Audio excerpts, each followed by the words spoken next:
All right, welcome to strategy 3.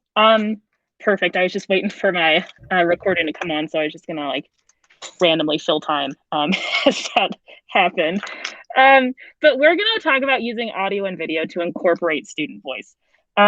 So the big things that we're gonna focus on, we're really gonna spend the majority of our time talking about podcasting and what tools we can use to have students create their own podcast. But we're also going to mention Flipgrid and Screencastify as tools that you can use to really capture that student voice. And when we capture the student voice, especially with Flipgrid and Screencastify, the thing I really want to make sure is highlighted is that we need to have a space where we can make sure that students have that authentic voice in the classroom. And I think that using tools like Screencastify and Flipgrid in ways that are reflection driven are often overlooked. And so we're going to watch a quick video about collecting, student data, and not student data from a traditional sense of how they do on a test or how they do on a paper, but student data from their perspective and them reflecting on assignments and how the class is working and is structured.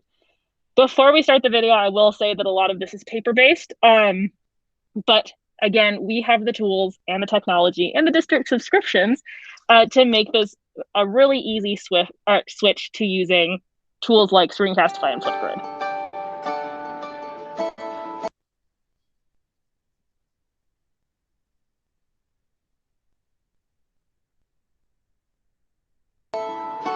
We're going to be taking a short survey again today to see how we're all doing.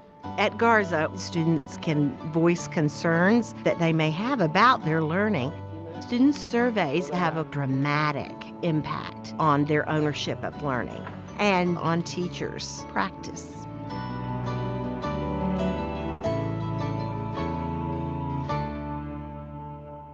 It's so important for students to have a voice, particularly in challenging subjects where it's difficult to take a risk and say, I don't really know one thing that you've just said in physics. By them asking for our feedback kind of makes you feel like you have a voice, it kind of makes you feel a little bit important.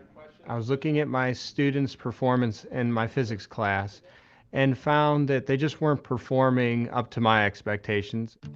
So I developed a simple survey that asked the students a few questions on, why do you turn in your homework late, or why do you always turn it in on time? Do we like the way he teaches? Do we like the way he demonstrates examples? Are we satisfied with our performance in that class? That was basically the purpose of the survey, so he can know what to improve. You put your name on it if you want to. If you don't want to, you don't have to. And remember, be honest, all right? If you're not honest, we can't make changes and we don't know how to make adjustments. He got the information back, and those student surveys changed and informed his instruction. Some of the students that were very strong in the math, they wanted a little bit more help gaining the conceptual ideas. And so I started to implement more hands-on activities with the students. So what you're going to be doing is trying to use this principle of resonance to calculate the speed of sound. So what we're doing is we're recording the data. So you have the tuning fork is 384 hertz, and we measured the tube diameter, which was 1.8 meters, and we measured the length of the tube, which was 14.6 meters. I give them extra practice with homework problems or pre-quizzes, and so it helps the students boost their grades. I think it gives them more confidence as well. I feel like I have been learning more and kind of getting the subject more. So this year, we did a student survey for all teachers. And we asked things like, do you feel comfortable in this class? Do you trust the teacher? Do I feel like I'm challenged? And we got lots of meaningful feedback. One of the things that I really took away from the surveys, my students needed something different from me than what they were getting. They were ready for something more rigorous, and some of the answers were, I wish she didn't feel she had to hold our hands through tough things. That was really enlightening. In terms of how it affected my teaching practice, instead of reading something with them in class and then guiding them through and telling them what to look for, I might give them something to read outside of class, and they would tell me what they found. I think what she meant, like the color of the bags was like the skin of the people, and the stuff inside was like their personality and what we've been through and all that. Experience, good. Though we're all resistant to change, teaching has to be something that's fluid. We always have to be adapting to our students. I think this process of getting the student voice and acting upon the student voice actually builds their faith in the system here of learning. As they become more empowered, they are more successful. So that's what type of language was in the story. Good. Anybody else want to share their thoughts or opinions?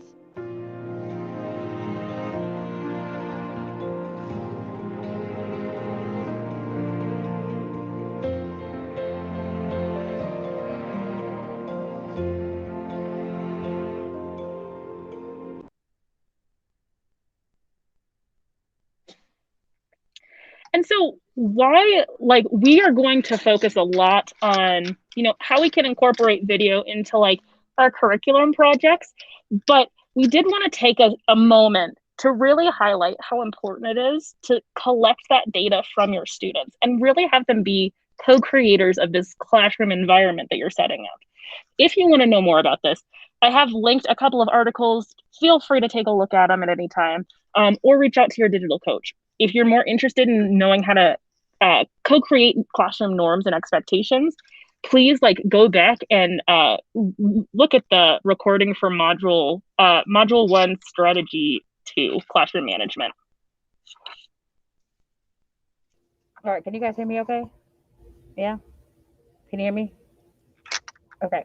Okay, so like Drea was saying earlier, the CRE mindset that we're focusing on is building relationships, and we want to do that by giving students opportunities to use their voice.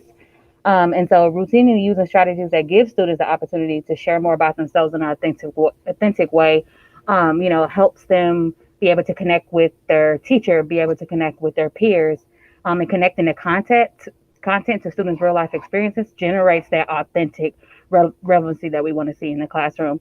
And when we allow students to when we provide feedback to them, and then we allow them to provide feedback to each other, it helps with the class decisions and their voice, and it just generates that trust and that relationship building that we want our students to have in our classrooms, because we want their voices to be heard, right? So it's pretty important. Next slide, Drea. So some of the ed tech tools that we can use to create those tasks, to create those activities that allow students to provide their own real life experiences and give that feedback, implement the feedback on the teacher's part. We get to know them a little bit better beyond the lives that they have outside of the classroom. We can also incorporate those tools into our welcoming rituals to give that authentic connection that we want. Those tools we can use Screencastify. You would use that when you want students to share information just with you. We could use Flipgrid when you want students to share with the wider classroom community, with you as a teacher, with their peers, with their parents. And then Anchor.fm or Seesaw, we can use those tools if we want to create podcasts with students. The older students would use the Anchor FM to create professional, high quality podcasts.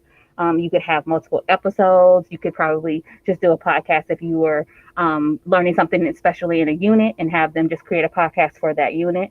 For the younger students, you could create like a mock podcast in Seesaw and have them, record their ideas and their questions, and then upload that in Seesaw.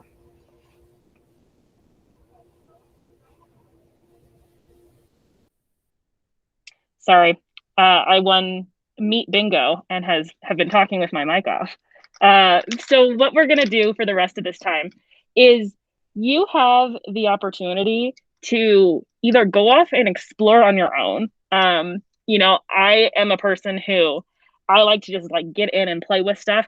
If you want that, here are tons of resources for you that you can start to play along in things.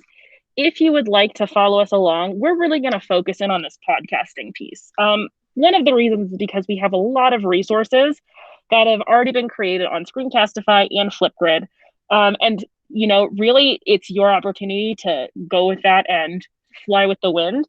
But we haven't done that much as an ed tech team with podcasting. And podcasting can be a really great way for you to hear students' opinions and students' voices, and have students incorporate their real life experience and connect relevancy to whatever content that you might be teaching.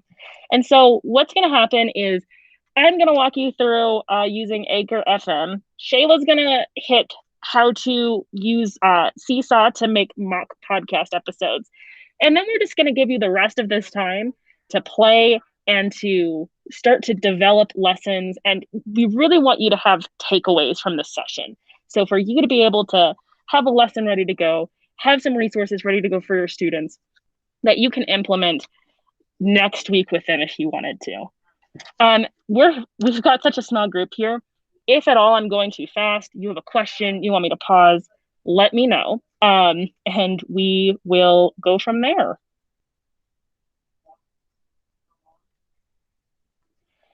So, like I said, I'm gonna hit just some basics of using Anchor FM. If you need some inspiration, I have some resources over here for you. You can also, if you're sitting during the session and you're like, you know what, I really just like, I want to personally brainstorm with one person, really figure out how I can incorporate this into my classroom over the span of the entire school year, please reach out to your digital coach. They're somewhere in this session today, so you've seen their face already, but they're more than happy to sit down with you and get started on that. So I'm just going to show you the basics around Anchor FM. So the first thing I'm going to do is navigate to the page, which is literally just anchor.fm. And I'm going to sign out real fast so that you can see. So this is the landing page for Anchor FM. All right. And I highly recommend that if it's your first time creating an account, you haven't created an account before, that you use this Google sign-in. And so you just hit the Google logo there. If it's the first time you're signing in, it's going to ask you to give your thumbs up for permissions. Go ahead and do that. And then it's going to take you to this page. This is the exact same thing that your students are going to see as well. It's fairly user-friendly. And so I'm going to go into let's make our first episode. And so when I'm setting up these podcasting assignments, I'm going to want them to have done all the research. I'm going to give them resources, graphic organizers to make sure that they are knowledgeable in what they're talking about. I'm probably, especially for the first couple episodes, going to have them write out a script, do some peer editing with script reviews, and then they're going to record. So when they go into record, it's as easy as this. Either they can record audio from a separate device, so I can record audio from my phone, or if I am super into podcasting and I checked out one of the like podcasting mics from the makerspace kits that library services offers, I can record through a separate platform, or I can record right here in the browser. So to do that, I literally just hit this record button. I allow it to use my mic, and then I can start my recording now. I record, do all of that stuff. If I want to upload, I can click here. That's going to open my files, and I can upload any audio. So if I've done this, I know that personally when I record things, I like to record in GarageBand and then export that file out because that allows me to make clips and cuts and do everything that I need to do with it. So that's for my audio when I'm recording. I can also add music through Spotify, and I can add in transitions. And so students can really like play with this and make them like very professional, like podcast episodes. And you'll see that like this is just one episode. If I were to do a project with my students where they're going to record multiple episodes within their podcast, they can have an entire podcast series for my class.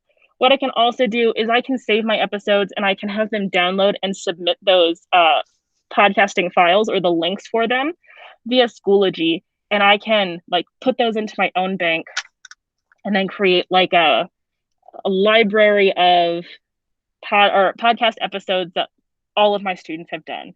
I really like to use podcasting assignments as group assignments first. I think that it gives students a good opportunity to work together, and it makes it a little bit less overwhelming for them with the amount of work that goes into it. They can really warm up to recording themselves, hearing themselves on video, and hearing them like their audio selves. It does take a little bit to get used to. I still sometimes hate the sound of my voice when I'm doing audio recordings, and I've been doing it for years now.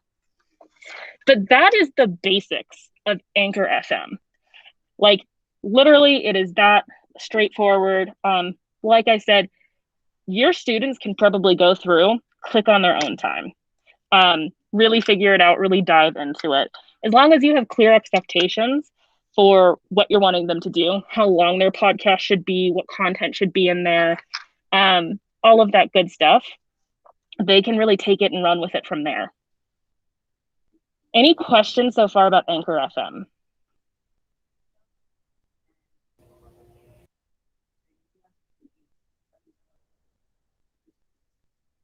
No? Okay. So I'm going to go ahead and hand it over to Shayla then, and she can walk us through some Seesaw strategies. All right, I'm going to share my screen.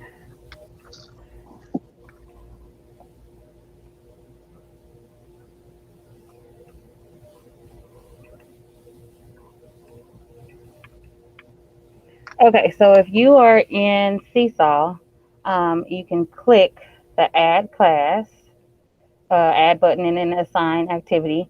And then I already have it in my library, but if you go to like school district and school DPS, you can type in DPS EdTech, and we already have a resource there. Oh, hold on one second.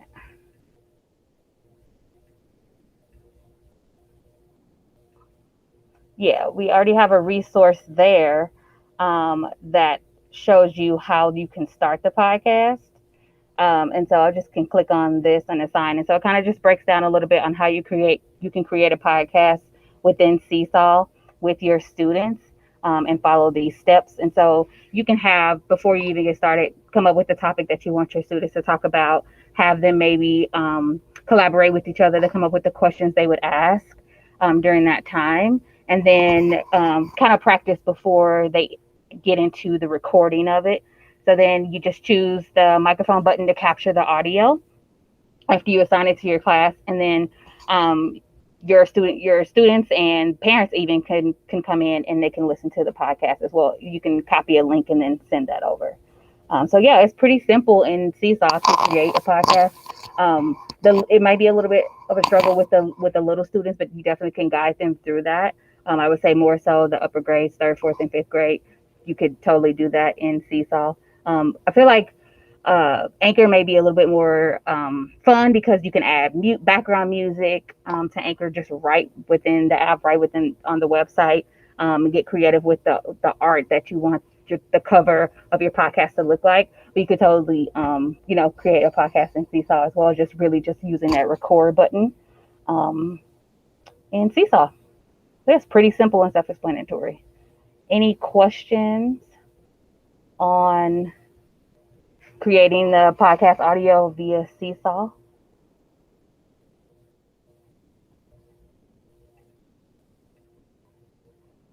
All right.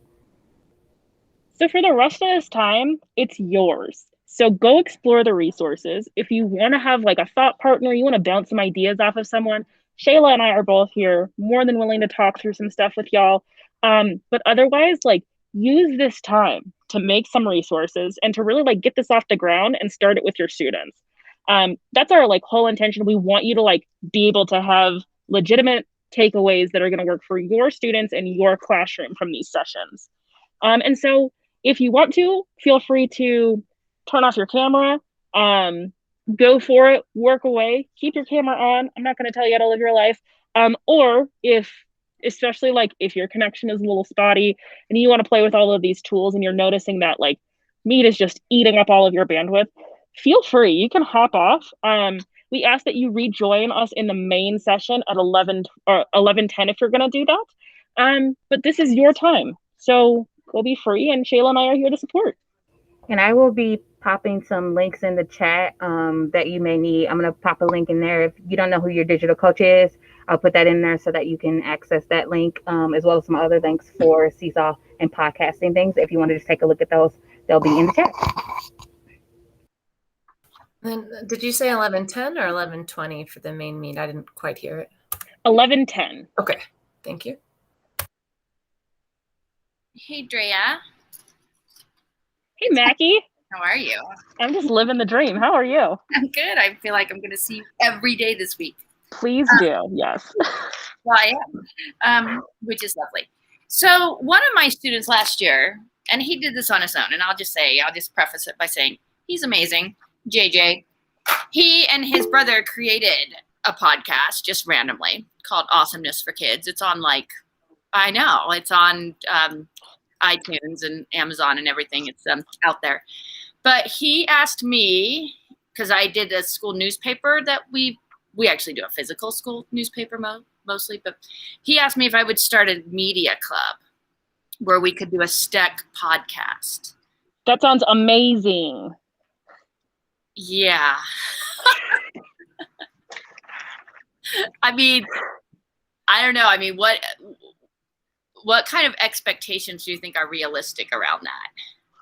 I mean, it depends on where you want to go with it. And I think that really having it be student driven, one, is going to take the pressure off of you. Oh, totally.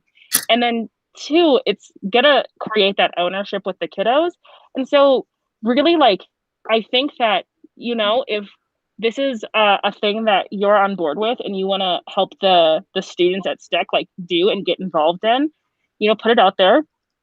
Have your first few meetings be about okay, what do we want the focus of this podcast to be about? Do we want it to be all things STEC? Do we want it to be, just topics that are, we're pulling in from what we're learning about in class? Do we want it to be more recreational? What is the outcome of this podcast? It's a big subject. And so I think that once you narrow in the topic of the podcast, and really work with them in problem solving through, what's the why behind it? Why do we need this podcast? There are 18 million podcasts available for people to listen to. Yeah. Why do we want people to listen to ours? Right. What's the purpose behind it? And I think that that's going to be a huge driving force for them. Yeah, I like that idea. Yeah. Okay. Because I don't want to give up the newspaper, because the kids really, hopefully this year can actually be published instead of just online. But it could be media then. It could be the podcast. You could have, since things will hopefully. And I know a couple of schools, they have student news that they do.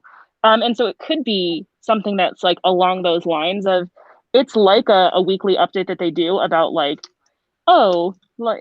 in gym, the 5th grade team played some intense kickball, and here's the outcomes of that.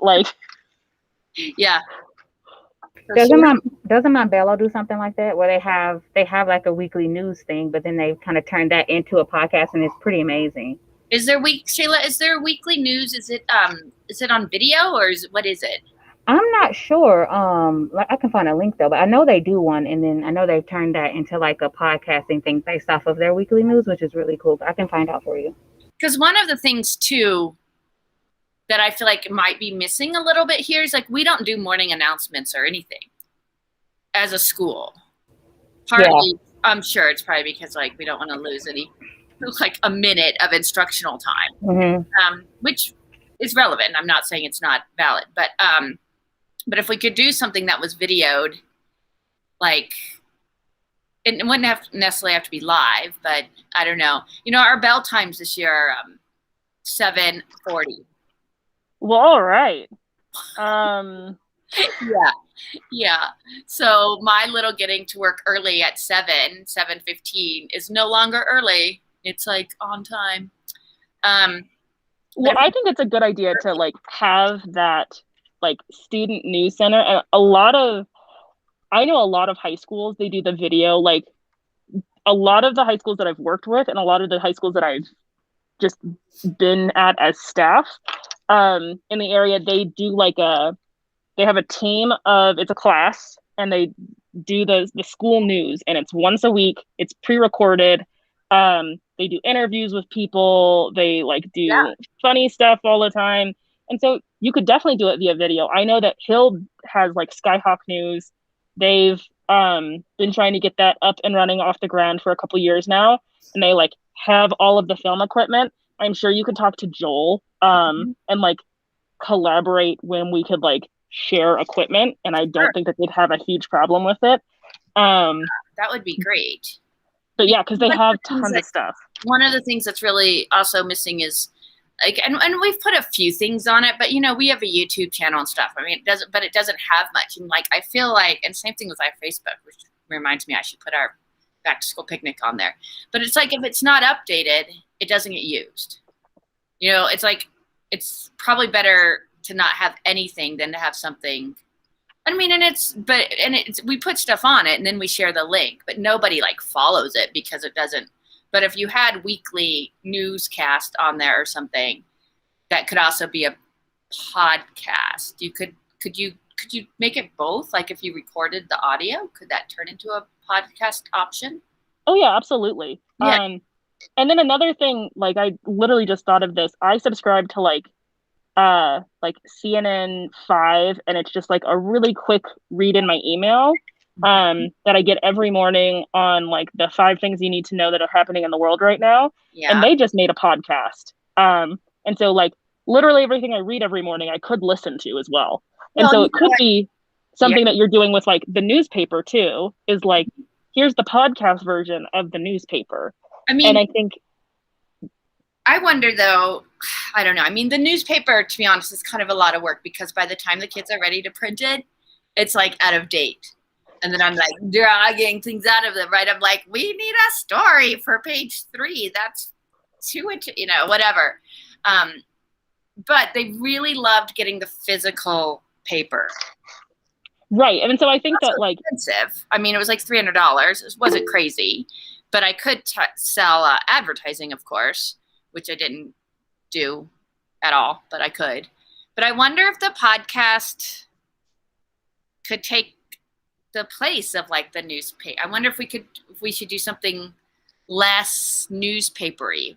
I don't know. I guess I could ask the students too. I think the podcast would be a wonderful idea too. I mean, because they could get creative with the podcast too, and then you could just always just like post a link. I don't know if your school has like, I know my school last year, especially during the pandemic, we would do like a weekly newsletter type of thing, and would record the kids, and then we would just upload the link. We would do it on YouTube and upload the link to like our school deeds page where all the parents of the community could access it and they would watch it. And we could see how many views we had. I think that would be like amazing to do. And then it takes away from like you said, with the newspaper being like, by the time it's ready to print, out of date. That's right. You could constantly just keep updating they're like, the podcast. Like in January. Exactly.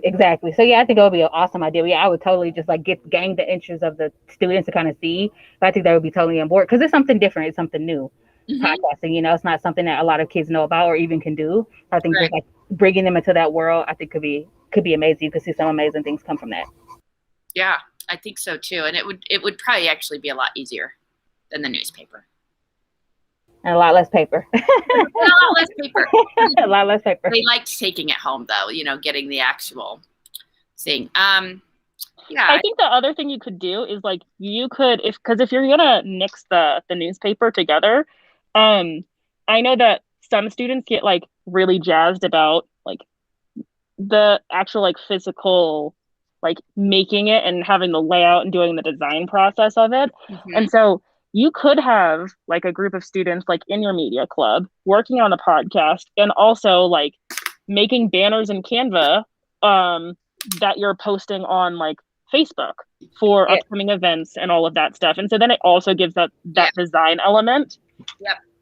Yes, Canva is such a good tool to use, especially like what Dre was saying. Canva professional one because I signed up for the basic and then forgot to cancel it. So now I'm like, I need to use it.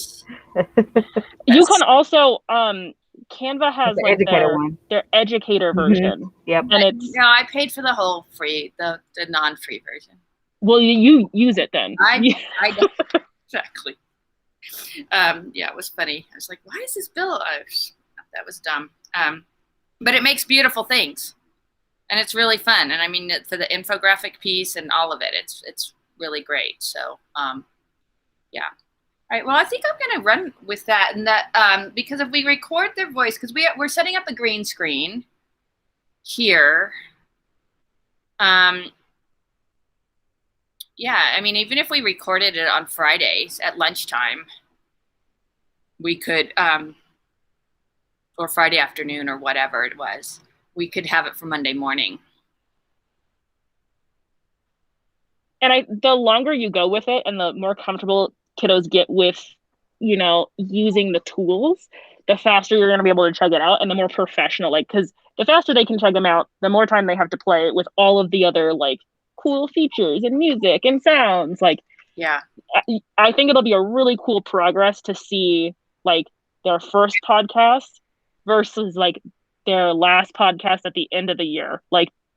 I think the difference that you'll see in quality is going to be just really cool. Yeah. So if we did the thing with Hill, with their equipment, does Hill get out early on Friday afternoons, or are they full day on Fridays? I do not know. That would be a question for one of their admin team. I've bouncing around so many different school schedules that I'm not 100% sure. Sure. No, I get it. Because I mean, do you think it's too much? Maybe we focus just on the podcast. Yeah, and it could be a constant evolution thing too. So you could just we're just going to do the podcast this year, and then next year when you have some returning people who are really good at the podcast and can take new people under their wing, you can start to add in different pieces to that. You can bring more elements. What do you think about, because one of the things, as I said, it would be really fun to share, at DGS Northfield, Cartal does all the news that's fit to print, or I don't know what it is. It's a YouTube video that he does every week, I think. It's the DGS News or something. And it's really good because he has the kids in it and stuff. And it's for parents too. I know that Leticia, she could be in it, but I can't have her direct it because she's full. But with the podcast, you could set it up so that they're in front of a green screen and saying, hey, you could actually video the podcast. Yeah, you could totally do that. The other thing is if you want them to start to explore other media tools like filming, that's going to take a little bit longer and isn't as realistic to have a weekly expectation for that, especially with a club setting. Yeah. You could do a semester that was and have them recap a semester or a year, and then that's a great thing to put on the social media, on your YouTube channel, on your Facebook page. Yeah, I like that. I like that idea, the semester that was, and then it's a review, and they can start collecting stuff for it. Yeah. Okay. So I'm gonna do that with the podcast. We'll have to come up with a clever name for it. I think that's the thing that the kids get most excited about is coming up with the name. My second grade group, that my remote group, because I had them come up with a team name since it's, they were separated out from them. Although have you heard Rumors and Zoomers? I think that's really cute. Anyway, I didn't. It is. That is cute. I think it's catchy, and they could create a logo too to go with. Because my group called themselves the Blue Shining Diamonds. That's cute. Yeah. Come up with a clever name and then have them create the logo and anchor, and that's cool. Yeah, I think that's awesome. Perfect. Okay. I like that idea. So, anything else that you need to share with us? I mean, I'm coming back at 11:10 to the regular meet. Yep. Yes. And so we'll just be here again if you want to bounce some ideas. And some thought partners. Are you coming in person tomorrow, Drea? Yes, I will be there in person. What time? I haven't looked at the schedule for tomorrow. That is a great question. I'm living an hour at a time, Mackie. Yeah, I get it. I know. I will be there tomorrow at 11. Okay. And you're going to present Schoology? Yep, and Mosaic. Oh, yeah, for the SEL stuff. Yeah, that's going to be Are people excited to be moving to Schoology, or is it? I think it depends. There are definitely some people who are super stoked about getting to use Schoology and all of the features that it has to offer with, their fourth and fifth grade kiddos. There are also some people who are like, I just learned Seesaw. Yeah, totally. And the reason that Google Classroom isn't really rah-rah, I mean, I know some people still use it and stuff. Is it because there's no, like, the administrative functionality is not there? Is that the reason? Yeah, so there's a couple of different reasons. So one, like, Google Classroom is really great for doing a little bit with a lot of different things. But it doesn't have like actual like LMS functionality. We're never going to have that DPA with Google, where we'd be able to use passback, because Google has been very rigid in like what they're willing to give up privacy wise. IC is very rigid with what they're willing to give up privacy wise, and so like it's just not going to happen. And then on top of that, like the lack of admin controls, the lack of admin features, and then like the parent piece of that too, the fact that like in order for parents to get in, they have to go in through their kiddos' accounts. Yeah, that's true. It's problematic from a privacy standpoint. It's just because sometimes people ask. Let me ask you one other thing that a parent has recently emailed me about, and I told her, So Stella, she's going into third grade, and her mom wants her to not have access to YouTube at home. I know. And I know it can happen, but it has to be a school-wide decision. It's based, and we can't do that because teachers use it for instruction all the time. Although there's probably workarounds for that, but it's also, you can't show stuff on the fly. Then so anyway. But if they put that Circle app, if they were using that Disney app, do you know about Circle?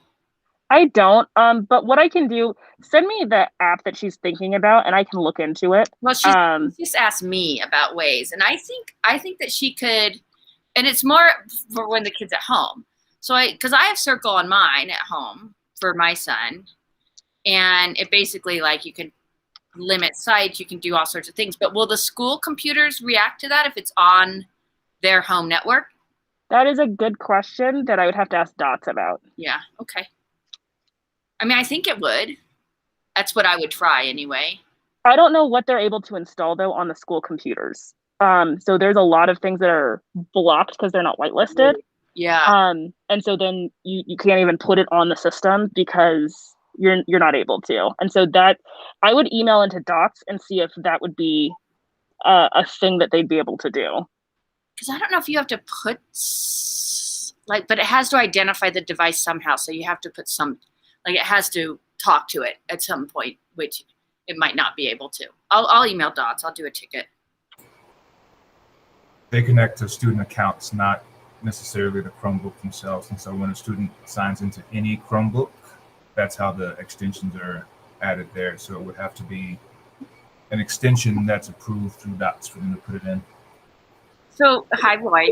How you doing? Yeah, I'm great. We used to work together a long time ago. So have you run into that? Do you have any parents that are wanting to like not block, but limit YouTube access? Yeah, I had to. We had to block it last year, but it's kind of a school-wide thing because it's hard to just go through and block individual accounts. But like I said, if it's blocked in Google Admin, because there's ways you block it through there, then it blocks it for everybody. So yeah, exactly. So would your teachers just have to download and like make their own host videos on their drive? Say that again.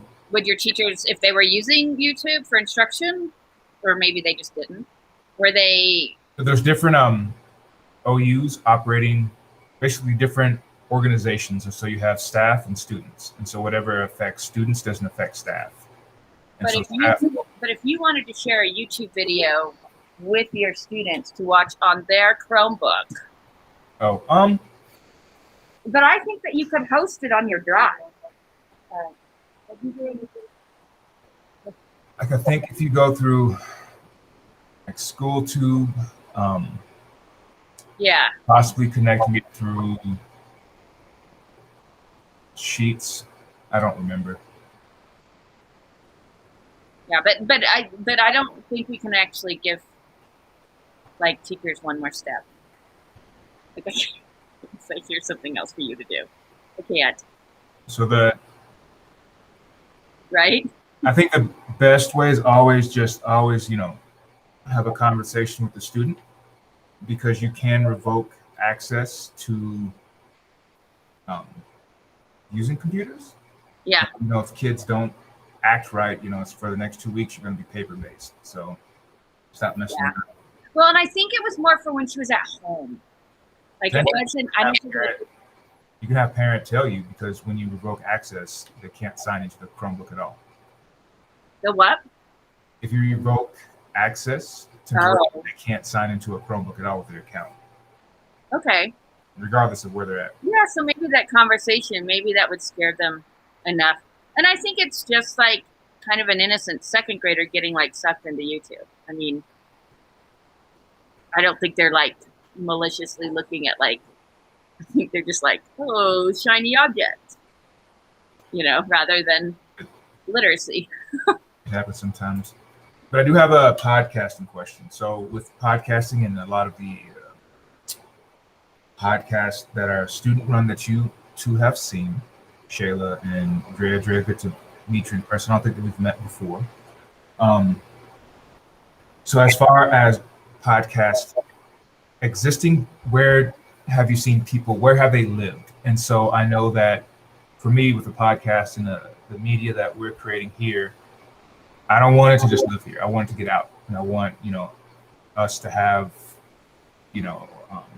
reach.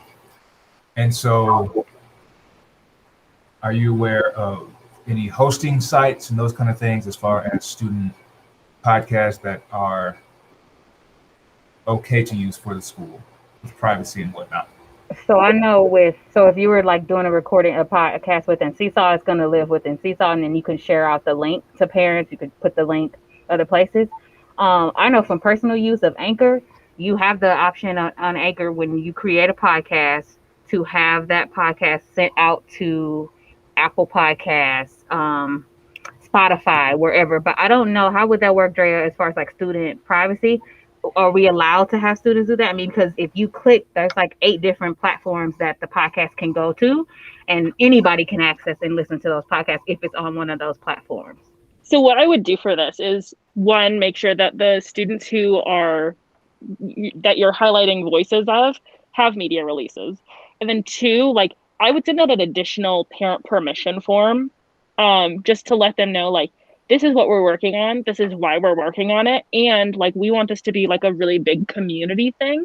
So we'd like to push it out to the like wider public and have like parents sign an active consent form to say like, yep, my kid's voice can be featured on this podcast. And for the kiddos who have parents who are like, I'm really not comfortable with that, they can have other jobs on this podcast. Like, you can really focus on, script editing. You can focus on like the actual building of the podcast. There's so many more jobs than just like being the voice part of it, that they can contribute in. But I would definitely, definitely like talk to your building admin, let them know that this is something that you're really interested in doing, and then send out those active consent forms to the community of students that you're having record.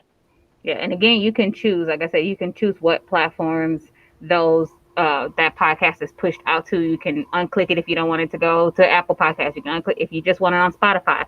You can choose that. But like Drea said, definitely get those forms for parents to fill out. But yeah, I totally like the idea of like having, if a parent is like, no, I don't want my child's voice, for the wider community to hear, giving them other jobs to, because there's a lot that goes into creative podcasts. So they could be the creative, people that come up with the logo, rearranging, because you can, in Anchor, there's so many different options of how you can set the podcast up. When you record the beginning, the middle, the end, you can rearrange that, adding music to different clips, adding transitions within the podcast. So there's a lot of different roles that your students can take if they're not the main voice of the recording of the podcast. Have you ever used BandLab before? I have not. Dre, have you used it? BandLab is, it'd be good for you as well, Mackie. I used it a lot last year with music production, but it also allows you to do podcasts. But it's incredibly powerful and really high quality because for me, that's my big thing. Whatever media we're creating, quality is very important. But with BandLab, it's fairly simple. Like I said, the biggest thing is that it's free. But you can do podcasting in there. You can use a lot of different audio effects. They have like, musical loops. And so kids can do a lot of really extensive things in BandLab. So I would say, like, especially if you're comfortable with that and you've like explored with it, put it on the ATM and go with it. Like, there are 800 million tools that all do the same thing. And so we just try to pick out the ones that have like good privacy policies, good terms of service, and like are fairly user friendly, or that we have like data privacy agreements with. So if you have used that with success, like I say, continue to go for it.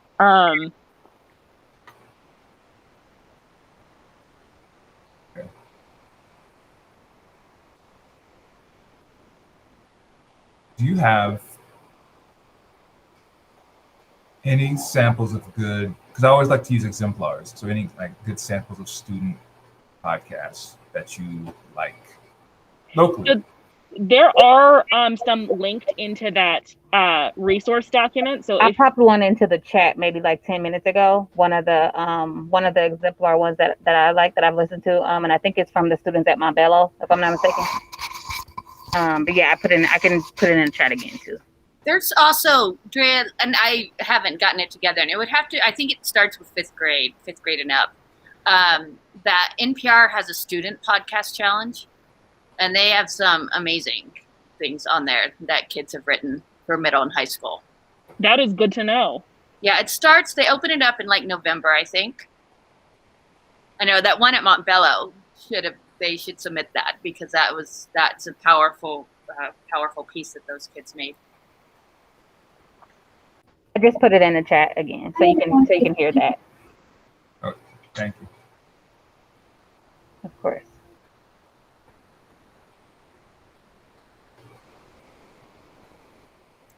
Be back in a minute.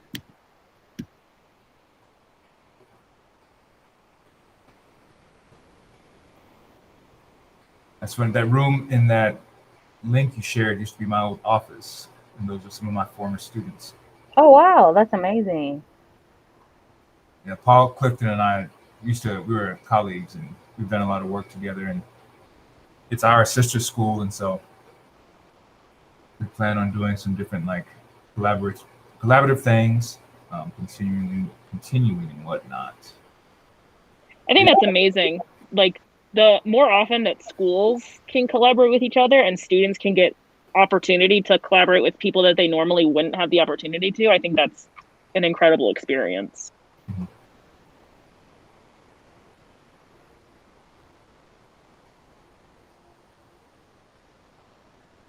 Yeah, so I know like his podcast, he hosts it on SoundCloud, I think it is. What is it? SoundHound, something like that. Because he has the Voice of Montbello podcast that they do. And so big picture, ultimately, we're trying to kind of do a podcasting network, working with Empower High School as well. Because one of our colleagues is there also, over in Aurora.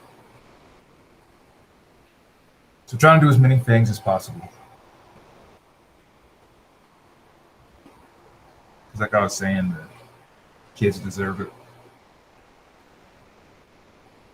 Yeah, I can really see kids getting excited about like podcasting and like just getting to talk to each other, but and using their voice, and then the fact that other people can hear and it's not just gonna live in their classroom. I think is the like super exciting part. If I would have had that in high school or even like elementary, I would have been like super stoked to like share what I'm learning and not just within the four walls of my classroom. So I think that's the biggest component that I really like about the idea of podcasting is that you can really get it out to the broader community and have those conversations about what's happening inside of your classroom.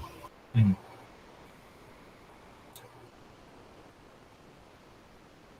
Give me 1 second. There's people trying to hunt me down.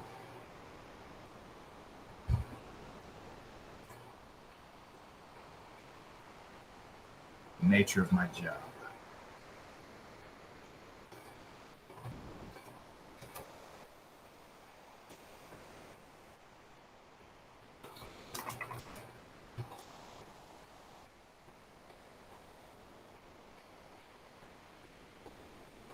I'm sorry, let me send this email.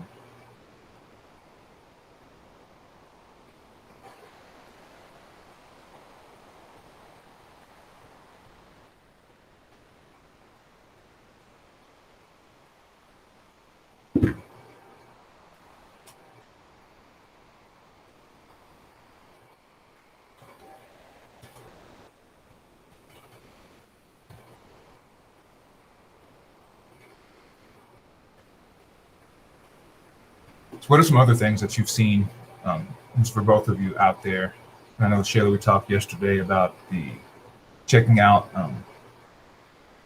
from library services, the kits that they have.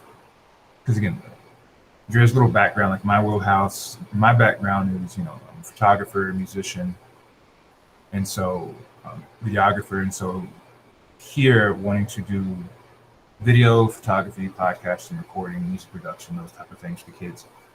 Eventually, one of my really good, it's funny, but Mackie, myself, and the creative director at Cleo Parker Robinson used to work together at McNean.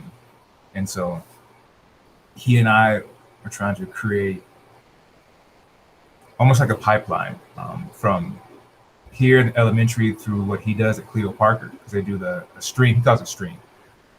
Science, technology, robotics, engineering, arts, and something else. I forget what the last one is. And so really just providing the tools for the kids to be able to, take them forward, because again, and it's like I said, the kids they're amazing, but in these communities, there are, photographers, there are, directors, there are actors and all of that stuff. But a lot of the time I've seen historically, it feels like powers that be think that they only deserve reading and math, because without addressing systemic racism, it always goes through why are kids failing? And it's like, if you stab me, you haven't taken the knife out yet, before you can even start healing. And so it's really trying to, as much as possible, put tools in kids' hands. And so I'm reaching out to everybody, to every resource. Since we're kind of able to start in building this year, my mission is to put these kids on the map any way I can. How? Not for me, has nothing to do with me, all about them. And so, like I said, I'm telling everybody, and then mama, if you have resources, you have ideas, beg, borrow, steal things, but I need to get putting in kids' hands and ideas as to how to do these kind of things. Because again, at the same time, we are in school and we have all of the other nonsense that we have to deal with, dictated by legislature, that has nothing to do with education. What I would say is, I think that giving students an opportunity to explore as many different avenues of passion as they can is the best thing that we could possibly do for them. I think that, especially with a huge push towards, increasing test scores and making sure that our kiddos have the competencies they need to require, we've really done a stellar job of sucking the joy out of education. And I think that needs to come back, and that needs to change. And that's how students get invested in their education. That's how students get invested in their learning, is when they see the outcome of it. So if they start now with I am passionate about this, and this is where I can go, and this is what being in school can help me achieve, I think that that's going to make it so that school is a place that they want to be, one. And two, I think that with the pandemic and with remote teaching, we have so many more people who are not even fazed by the idea of video calls, that it's so much easier for you to get professionals in the room when they can't physically be in the room. And so reaching out to people who can hop on a Google Meet and like be there to answer questions live with your kiddos, but like they can be in New York, they can be in California, they can be in Arizona, and you can stream that in. And I think that that's something that like wasn't a huge opportunity before, and that was really scary to a lot of people. That isn't scary anymore. And then on top of that, when it comes to resources, there are a lot of like hidden gems within DPS. So like reaching out to like your APED specialist. I know that Denver has, or DPS has like the Denver A to Z grant, which I helped the media specialist at Hill write 3-4 years ago now, and that paid for his entire like film equipment. So it was like $2,500 of just like green screens, cameras, like different things. And I just wrote in a proposal of this is what we want to do, and this is how it's going to impact kids, and this is why you should give me a chunk of that money. And so, yeah, like Shayla said, Donors Choose is a good resource if you have a really active community. I also always pushed up my Donors Choose like through different platforms like Facebook, Instagram, people who wouldn't necessarily have it like through my school email. But like getting the word out as much as possible to get resources and professionals in kids' hands is going to be so impactful for them. What was the name of the organization you mentioned with the grant? Denver A to Z grant.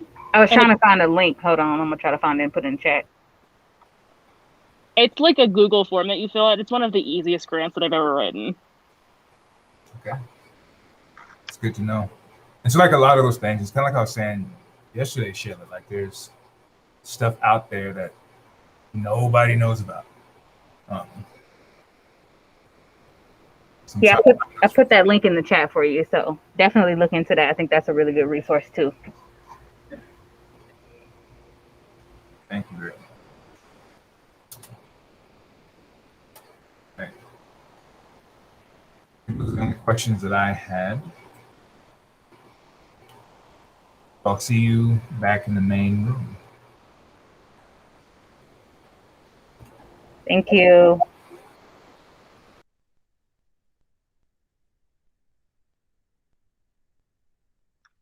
Shayla, because we only have 7 minutes left, and I think people are in a good groove independently working right now, I'm going to stop the recording.